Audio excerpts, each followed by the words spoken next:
শহরাঞ্চলকে। আগুনের ভয়াবহতায় ইতোমধ্যে জারি করা হয়েছে রেড ফ্ল্যাগ সতর্কতা। সেই সঙ্গে অর্ধলক্ষাধিক মানুষকে নিরাপদ স্থানে সরিয়ে নেওয়ার নির্দেশ দেওয়া হয়েছে।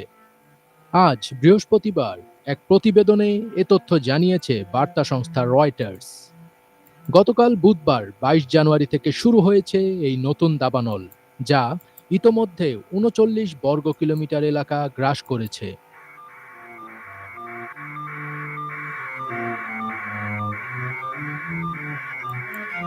প্রবল বাতাস ও শুকনো ঝোপঝাড়ের কারণে দ্রুত ছড়িয়ে পড়ছে দাবানলের অপ্রতিরোধ্য আগুন।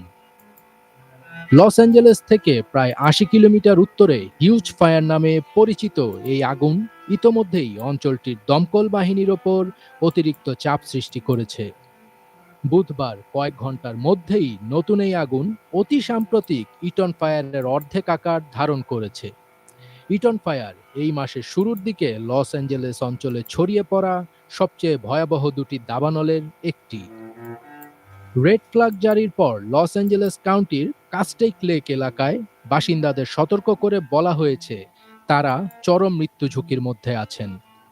Los Angeles county sheriff Robert Luna জানিয়েছেন প্রায় ৩১,০০০ মানুষকে সরিয়ে নেওয়ার আদেশ দেওয়া হয়েছে। আরও ২৩,০০০ মানুষকে সরিয়ে নেওয়া বিষয়ে সতর্কতা জারি করা হয়েছে।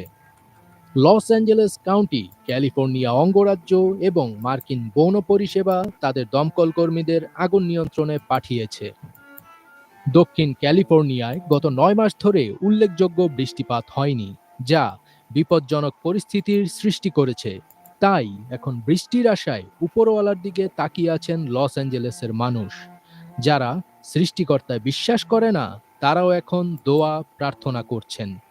বৃষ্টি হলে দমকল কর্মীদের জন্য বহুল আকাঙ্ক্ষিত স্বস্তি বয়ে আসতে পারে, সেই আশাই বুক বেঁধে আছেন লস অ্যাঞ্জেলেসের বাসিন্দারা।